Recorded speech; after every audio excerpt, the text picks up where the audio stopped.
speaker to you today. And this morning we have three keynote speakers. Our first speaker is Professor Chao-Han Liu. Professor Liu became Vice President of Academia Sinica on October 2006 after serving as President of the National Central University in Taiwan for 12 years and as Chancellor of the University System of Taiwan for 4 years. He is a radio scientist and an international leader in solar terrestrial physics and global change research. Professor Liu is the pioneer of computerized iron-spirit tomography and the key person of former SAT-3 constellation mission. He is an academician of the Academia Sinica and a member of TWES. He will present to us from global change to sustainable development. Let's welcome Professor Liu.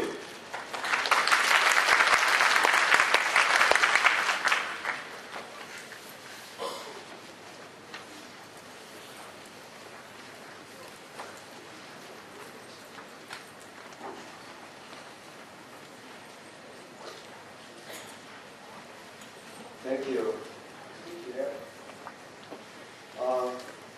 It's a great honor, pleasure for me to be here today to speak to this very important assembly. As you all know, global change and sustainable development have become probably the most important topic of the world today. Not only for academia, but also for society, for government, for the view of the whole human society. And when we talk about global change and sustainability, remote sensing plays such an important role for monitoring the status of our environment, for giving us information about how our environment of Earth has been affected by various activities in human society. Without remote sensing, we will not be able to really take actions for mitigation or protection. Adaptation and mitigation have become the policy makers' important issues throughout the world. How can we mitigate the effects of global change? How can we adapt to the extreme weathers, global warming, and so forth? And all these issues very much depend on our ability to remotely sense the status of the world. So I think it's quite appropriate for us to talk a little bit about global change and sustainability, sustainable development in this context. That is why I choose this particular topic for today's lecture. And I'm Chao-Han Liu. And what I'll do today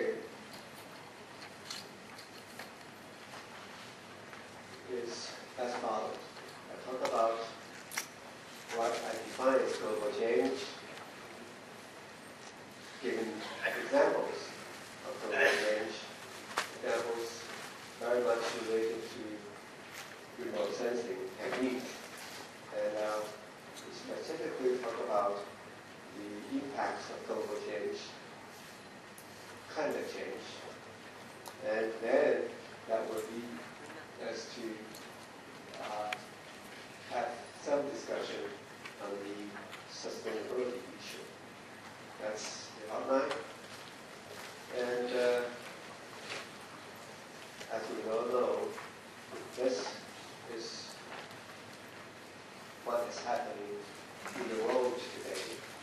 Our environment, problems related to the environment, drought, flood, water resources problem, food security problem, and so forth. And urbanization, also the severe weather. These are the problems we are facing. And behind all these is the population problem.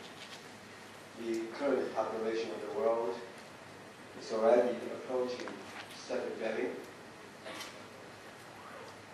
growing. So these are the problems that human society is facing today. Many of these, as we'll show later in the talk, are caused by human activities.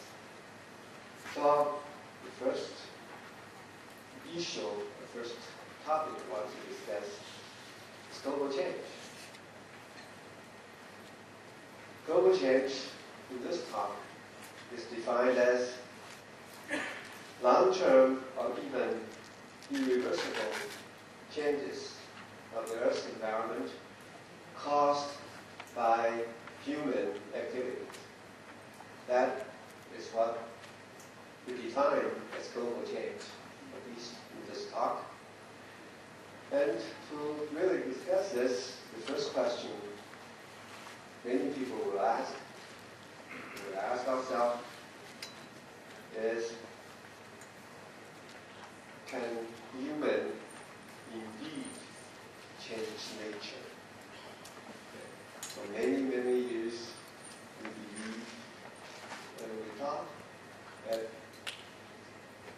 Mother Nature is so powerful and our activity, human activity on Earth, cannot really change nature.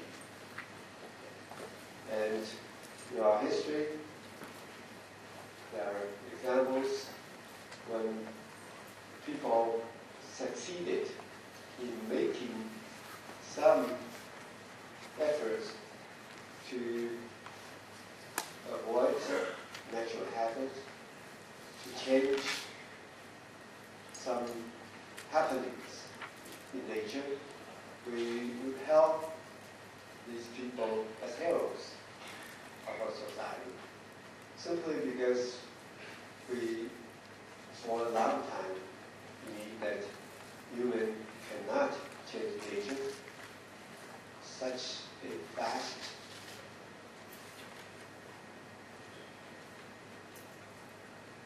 needs such a vast energy and effort even to change a little bit of what is happening in nature.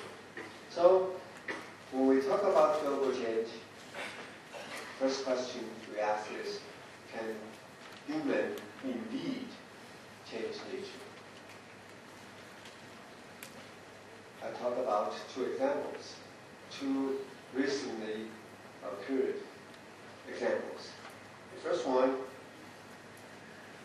is the ozone problem. I think everybody here is familiar with this problem.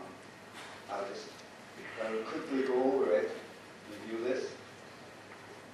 Ozone hole problem, the whole ozone hole issue was caused initially by the invention of the CFCs as a miracle chemical invented by human, by the chemical engineers of the world in the 50s. It was such a wonderful chemicals, wonderful invention, and that really helped at the time to improve the quality of life in many aspects of human society. It was actually regarded as a miracle product in the 1950s. Then, in 1970, people like Ralph Cesbron, Professor Cesbron, and his colleagues in Michigan, actually, found that CFC can actually affect the ozone in the stratosphere in the world, around the Earth. And then three scientists, Cotton, Vanina, and Rowland, in the mid-1970s, warned that CFC emission from industrial and consumer use in the world may cause a hole in the ozone layer.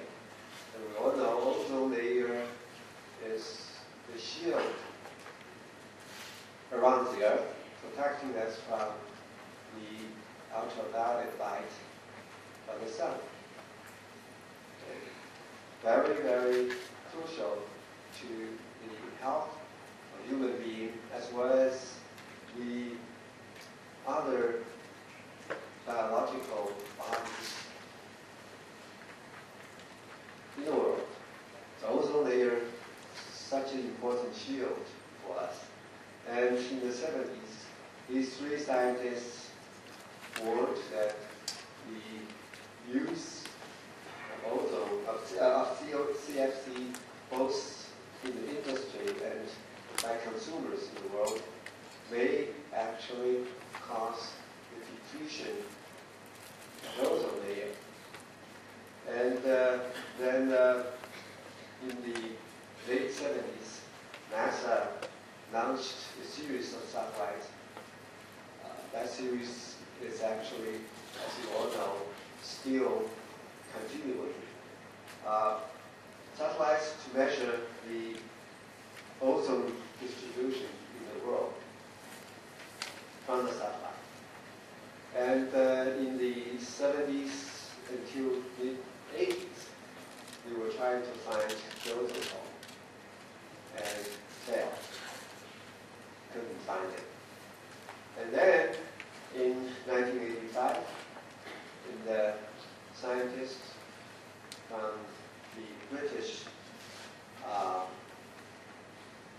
Antarctic Survey Bureau Research Lab, Dr. Farman, using rather rudimentary instruments on the ground, measuring the ozone content of the stratosphere, looking at the data from the early 80s. Dr. Farman discovered in the Antarctic region the ozone hole. And the ozone hole actually started every October, September, October. The diffusion of the ozone in the Antarctic sometimes can be as high as 80%, 90%. And so in 1985, one of the conferences in Europe, he announced his discovery. And then NASA went back to look at their data again and correct one of their maybe error or maybe restrictions in their data analysis procedure, and they also later